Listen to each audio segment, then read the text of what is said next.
माना बाहर आएगी, लेकिन खिजा बदोश यहाँ बाग बाई दुश्मनी करता है बाग से। और गांधी की मौत पर मुझे कहना पड़ा सही, इस देश को आग लग गई घर के चिराग से। जो लोग आज के दौर में बंटवारे की बात करते हैं, पर्दा करे तो पाबंदी, हमारे लिए बुरखे पहने तो हमारे लिए पाबंदी है, कहीं जाए तो हमारे लिए पाबंदी है। ये क्या बात है? कोई सरकारी चीज हमको मिल रही नहीं है। गरीब गुरबा है, हार्ट के भी मरीज हैं, बीमार हैं। ये कहते हैं ना गरीबी हटाओ, गरीबी हटाओ। उन्होंने गरीब हटाया है, गरीबी नहीं हटाई है। गरीब मर रहा है घुट घुट के। हम जानते हैं कैसे रहते हैं हम। 10 रुपए के तेल में, 5 रुपए के तेल में सब्जियां छौंक रहे हैं। हम बहुत मुश्किलों से अपना टाइम पास कर रहे हैं। 800 रुपए एक दिया मेरी लड़की, 200 रुपए एक को दे दिए। भैया कहाँ से पेट काट काट करने किसी को देते ढूंढना, जब बाहर बनवाते ढूंढना, भाड़ में जाए चूल्हे में। कोई नहीं है, इनकम ही नहीं है। मकान मिल रहा है 2-2 हजार पे, 15-1500 रुपए पे। कहाँ से बच्चों को पढ़ाए, कहाँ से घर का खर्चा चलाए। बस एक रिफाइंड मिल रही है, ये गेहूँ चावल बस। क्योंकि उसी में हमें सुरक्षा मिलती है। मोदी सरकार में सुरक्षा नहीं है, महिलाओं की सुरक्षा बिल्कुल नहीं, बिल्कुल नहीं। नमस्कार दर्शकों, मैं तान्या एक बार फिर न्यूज नशा की टीम के साथ आ गई हूँ उत्तर प्रदेश की गलियों में। उत्तर प्रदेश विधानसभा चुनावों में अल्पसंख्यक वर्ग को सबसे ज्यादा सीटें भाजपा से मिली हैं। लेकिन सवाल ये उठता है कि क्या ये वर्ग मायावती के साथ है? क्या इस वर्ग के वोटर्स मायावती का साथ देंगे या फिर हो जाएंगे सपा के?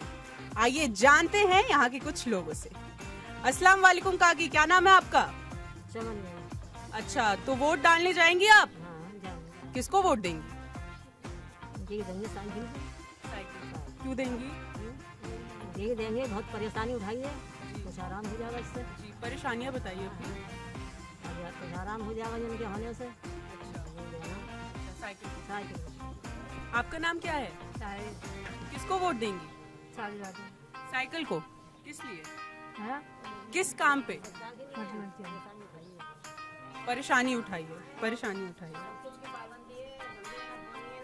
कुछ है हमारी नकाबों पे और हमारे ईमानों पर वो लगाए जा रहे हैं, पाबंदी की जा रही है। हर जगह जाने के लिए पाबंदी है हमारे लिए।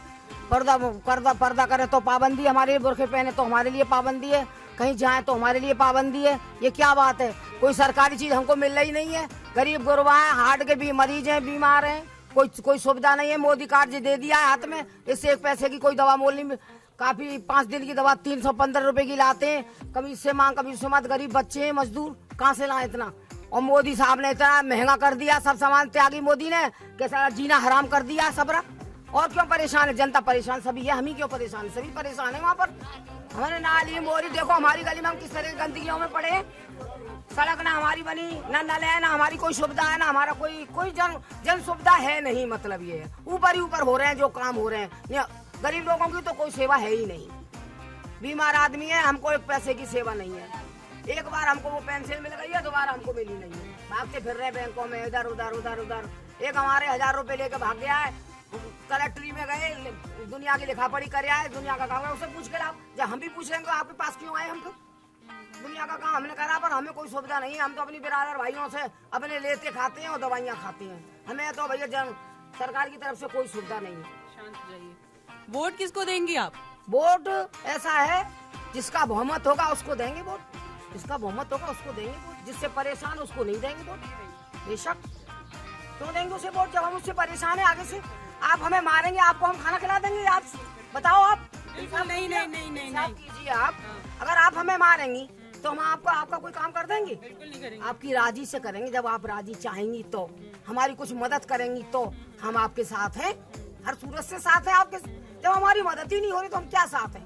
हम तो गरीब आदमी है, गरीब आदमी परेशान है, लगड़े लूले, हार्ट के मरीज है, डायबिटीज का मरीज है, मांगते फिरते हैं इधर उधर। कोई 50 दे देता है, कोई 40 दे देता है, कोई कुछ दे देता है।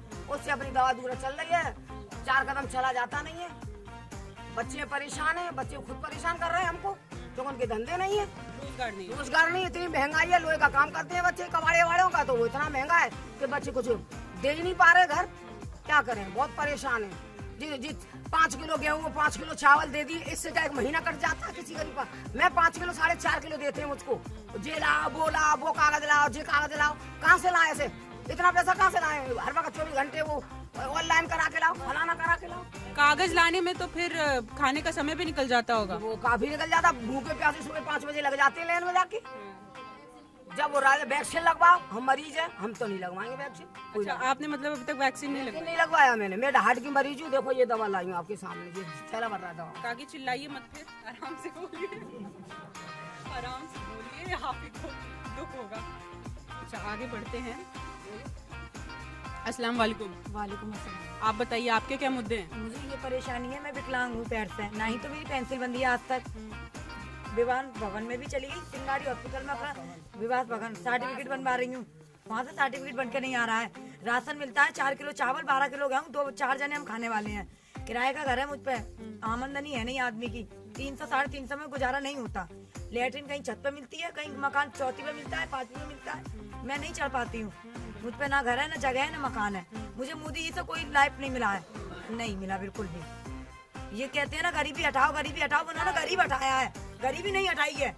गरीब मर रहा है घुट घुट के। हम जानते हैं कैसे रहते हैं हम, 10 रुपए के तेल में, 5 रुपए के तेल में सब्जियां छौंक रहे हैं। हम बहुत मुश्किलों से अपना टाइम पास कर रहे हैं।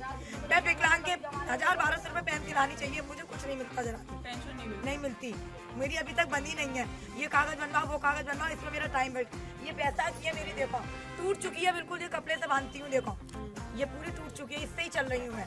इससे ऊपर चढ़ना है मुझे, लैट्रिन में छत पर जाती हूँ, पर नहीं, कहीं मकान में तार सही होते हैं तो रख लेते हैं, कहीं नहीं किराया दे पाती खलवा लेते हैं। ये गरीबी है, ये गरीबी आता है बस। अच्छा, महिलाओं की सुरक्षा पूरे देश का मेन टॉपिक बन चुका है, तो ऐसे में आप सब क्या कहना चाहेंगे? आप बताइए। ये कहना चाहेंगे कि हम उनको वोट देंगे जो हमारी पक्ष में बोलेंगे, बस। हम उनको वोट नहीं देंगे जो हमारी सुधार दिखाएंगे। ये बताइए, गरीबी हटाएंगे हमारी।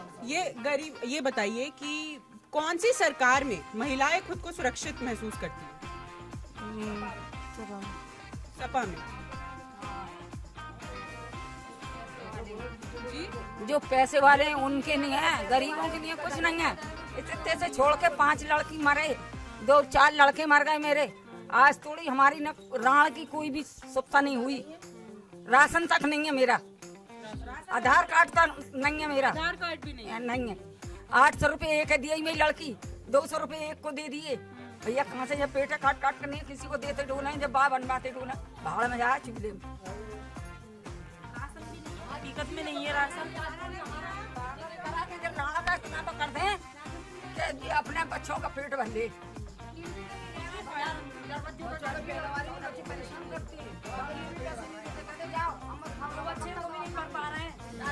एक लड़का एक लड़की, एक बेटी एक बेटा है, वो बच्चे भी नहीं पढ़ पा रहे हैं बिल्कुल भी, क्योंकि ऐसा कुछ है ही नहीं, ऐसा कुछ कोई नहीं है, इनकम ही नहीं है।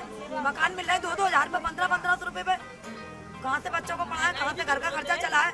बस एक रिफाइंड मिल रही है, ये गेहूँ चावल बस, और वो भी चावल 4 किलो, मुझे विकलांग को 4 किलो मिल रहा है दोबारा, बस 1 किलो एक बार मिलती है केवल।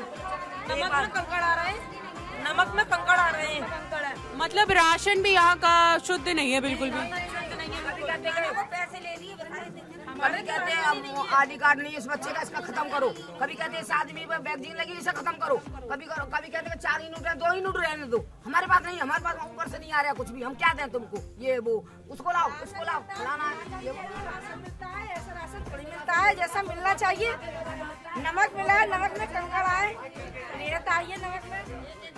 अच्छा, महिला सुरक्षा पर आप क्या कहना चाहेंगे? हम कहना चाहेंगे राशन भी मिलता है तो ढंग से नहीं मिलता है। महिला सुरक्षा पर मतलब आप किस सरकार में खुद को मतलब सुरक्षित महसूस कर? सपा में। सपा में क्यों? सफा में क्योंकि उसी में हमें सुरक्षा मिलती है। मोदी सरकार में सुरक्षा नहीं है, महिलाओं की सुरक्षा बिल्कुल नहीं। बिल्कुल नहीं मिली। हाथरस में एक बच्ची का रेप हो जाता है और अभी तक उसको न्याय नहीं मिला, तो उस बारे में क्या कहेंगी आप? नहीं मिला, मोदी जी की सरकार में नहीं मिला, मोदी जी की सरकार में नहीं मिला कुछ भी। तो क्या लगता है कौन सी सरकार आएगी तो उसके परिवार को न्याय मिलेगा? सफा में पक्का मिलेगा। आगे ऐसा ही हुआ है, ईमानदारी में सफा में ही मिलेगा हमें। इसमें तो कोई सुनवाई है ही नहीं किसी गरीब की, बिल्कुल। आए दिन मोदी जी कुछ करते हैं, आए दिन कुछ ना कुछ यूनियन बना देते हैं, कभी कुछ बना देते हैं। लॉकडाउन में ना काम में किसी को दिया है तो गरीबों को दिया है, जिसके पास में है उसको दिया है। गरीबों को किसके नहीं सोचा है, किसी को नहीं सोचा। गरीबों को तो लात मारी है, हाँ। और 2 किलो चावलों से 3 किलो से क्या होता है? और फिर हमारे तो राशन भी नहीं है ना, मेन बात तो ये है ना, राशन नहीं है। तो चलिए अब इस वर्ग के मर्दों से बात करते हैं।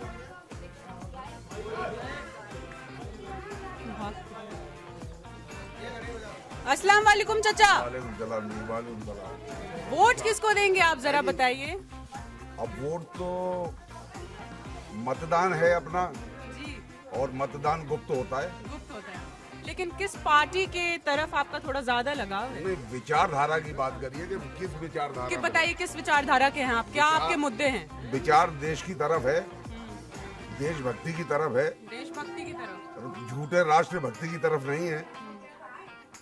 और ये आपको भी मतलब ये कि मैं निवेदन करूंगा कि इसमें आप अपना सहयोग दें बिल्कुल। और देश की मीडिया सहयोग दे। बिल्कुल। और ये सोचे देश की मीडिया के माना बाहर आएगी लेकिन खिजा बदोश, माना बाहर आएगी लेकिन खिजा बदोश, यहाँ बाग भाई दुश्मनी करता है बाग से।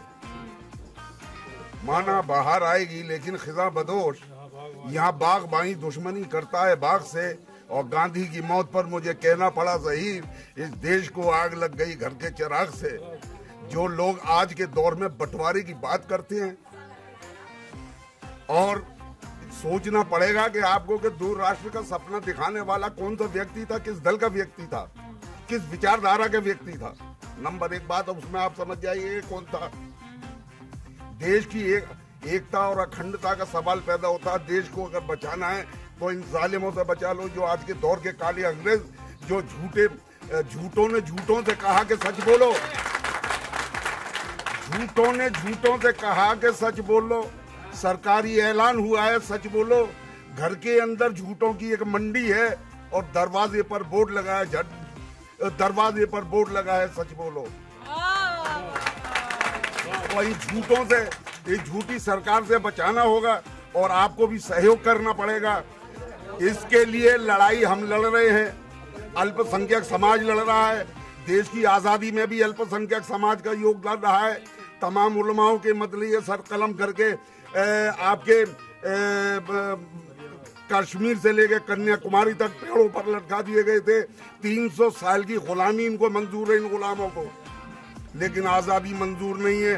पाकिस्तान के नाम पर जब बात आती है, हगने गए हैं तो नेहरू जी ने कर दिया, और मूतने गए हैं तो नेहरू जी जिम्मेदार हैं। 70 साल की कमाई को ये 7 साल में बर्बाद करके रख दिया है। देश की को इकोनॉमिकल कंडीशन खराब कर दी।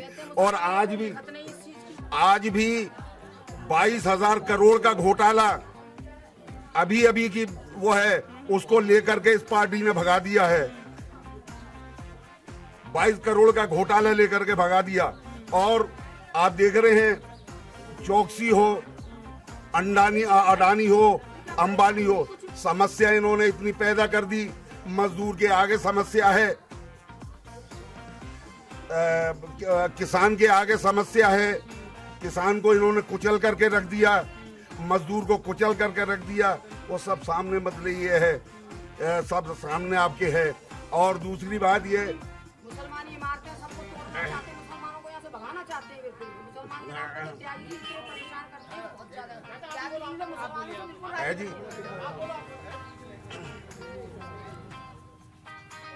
आगे बढ़ते हैं। अपना नाम बताइए। मेरा नाम मुश्ताक अहमद है। आपके क्या इस चुनाव के मुद्दे क्या हैं? मैं समाज सेवी रहा 1980 से, और 1992 में बीएसपी को भी मैंने सपोर्ट किया, बीएसपी में भी रहा। लेकिन आज का दौर और आज का वक्त और आज का माहौल जो मतलब ये कह रहा है, मेरा मन कह रहा है, इस समय अखिलेश यादव से बढ़िया ना कोई नेता है और ना होगा। मुस्लिम समाज का ज्यादातर वोट जो जाएगा वो अखिलेश यादव को जाएगा, साइकिल के लिए जाएगा। जब से इन लोगों की सरकार बनी है भाजपा की, एक कहावत है बुजुर्गों की कि कर्महीन खेती करे, बर्द मरे या सूखा पड़े। ये कर्महीन जब से प्रदेश के अंदर आए हैं, देश और प्रदेश के अंदर इनकी सत्ता और सरकार बनी है, तब से देश और प्रदेश की जनता सिवाय दुख और परेशानियों के दूसरी चीज नहीं मिली है। बैठते इन्होंने नोटबंदी की, उसके बाद जीएसटी की। जो छोटे स्तर का व्यापारी था, मैं भी व्यापारी हूँ, छोटे स्तर का जो व्यापारी था व्यापार खत्म हो गया। ना वो लैपटॉप चलाना जानता है, ना उसकी इतनी हैसियत है कि वो मतलब ये ऐसा में मुनीम और सीए और वकील को रख सके, क्योंकि उसकी इतनी आमदनी नहीं है। इन लोगों ने मतलब ये छोटे वर्ग के छोटे स्तर के व्यापारी को खत्म कर दिया, छोटा व्यापार खत्म कर दिया। दूसरी बात ये है, इनका एक ही मकसद रहता है, हिंदू और मुस्लिम, मस्जिद और मंदिर। तो ये तो मंदिर और मस्जिद के नाम पे वोट मांगते हैं, लेकिन मेरा इनसे ये कहना है कि मंदिर भी हमारा है और मस्जिद भी हमारी है। मंदिर भी हमारा है और मस्जिद भी हमारी है, और वो जान से ज्यादा है, ये जान से प्यारी है। वो जान से ज्यादा है, ये जान से प्यारी है। और जल जाएंगे दोनों में झगड़ा कराने वाले, जल जाएंगे दोनों में झगड़ा कराने वाले। हिंदू मुसलमान दोनों का मेल ये भारी है, हिंदू मुसलमान दोनों का मेल ये भारी है। और मरियम हो या हो सीता, मरियम हो या हो सीता, बहनें हैं दोनों अपनी। मरियम हो या हो सीता, बहनें हैं दोनों अपनी। वो लाज तुम्हारी है, ये लाज हमारी है। हमें इस भारतीय जनता पार्टी को खदेड़ के भगाना है। उत्तर प्रदेश के अंदर से सरकार समाजवादी की बनानी है, साइकिल को जिताना है। मेरा यही निवेदन है, और सारा मुस्लिम समाज एकजुट होकर साइकिल को ही वोट देगा, ये मेरा वादा है। दो बात कहने में जा रहा हूँ मैं अभी कि जहर भर दिया किसने,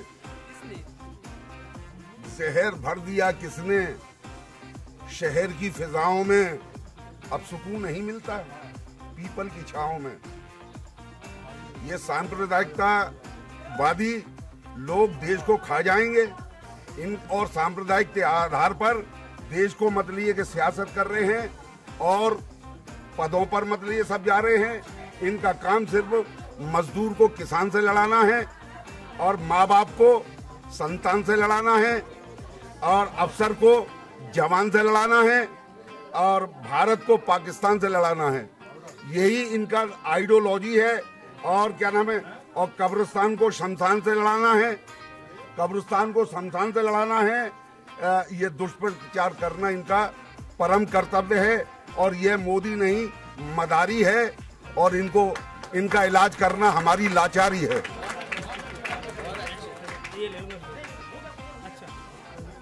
अस्सलाम वालेकुम चाचा, क्या नाम है आपका? मेरा नाम हाजी रिजवान अहमद कुरैशी है। मैं मुस्लिम इंतजामिया कमेटी सदर हूँ जिले। आपके चुनाव के मुद्दे क्या हैं? चुनाव के मुद्दे ये हैं कि मैं सबसे पहले मैं आपको बतलाऊँ, जो इस वक्त योगी और मोदी सरकार ने हमारे समाज को, खास तौर से टारगेट हमारे समाज को बनाया है। और जितने भी दलित समाज के लोग हैं, सब समाज के लोग हैं, जितने गरीब लोग हैं, सबको इन्होंने परेशान किया है। मैं बीएसपी में था, मेरे बड़े भाई हिलाल अहमद कुरैशी 1993 में बीएसपी से इलेक्शन पहली बार हाथरस से लड़ा। 200, 300, 400 वोट से उनको जान पूछकर, उस वक्त भी बीजेपी ने उन्होंने जान पूछकर हाथरस से हटाया। उसके बाद मैं, उनका इंतकाल 2013 में हुआ। उनके बाद में मैं उनकी जगह उनकी संभाल रहा हूँ, और ये मुस्लिम इंतजामिया कमेटी का पद और बीएसपी का पद जो भी था वो मुझ पर था। मैंने ये देखा 1913 से लेके ये अब तक, 1913 से लेके अब तक जो हमारी बहन जी हैं, बहन जी बिल्कुल दलितों पर, मुसलमानों पर जुल्म होता रहा, और वो बिल्कुल खामोश बैठी रही और देखती रही। इसलिए ये सोचकर, जो हमारे इस वक्त जो उत्तर प्रदेश में जो चल रहा है माहौल हमारे अखिलेश जी का, मैंने कल सिकंदराबाद में अखिलेश जी आए थे, उन्होंने हमारे नाम से समाजवादी के लिए घोषणा की है, और मैं इस वक्त समाजवादी में हूँ। पूरे मुस्लिम समाज से ये कहना चाहता हूँ कि एक एक वोट हमें बीजेपी के खिलाफ, योगी के खिलाफ हमको ये देना है, और हमको समाजवादी सरकार लानी है। यहाँ के लोगों का गुस्सा और लोगों के आंखों के आंसू देखकर आपने अंदाजा तो लगा ही लिया होगा कि इस वर्ग का वोट किस पार्टी को जाएगा, लेकिन इसका फैसला तो आने वाली 10 तारीख को ही होगा। और आप हमसे जुड़े रहने के लिए सब्सक्राइब करें YouTube पर, फॉलो करें Twitter पर, और लाइक करें Facebook पर। और ज्यादा जानकारी के लिए आपको टाइप करना होगा सिर्फ न्यूज़ नशा।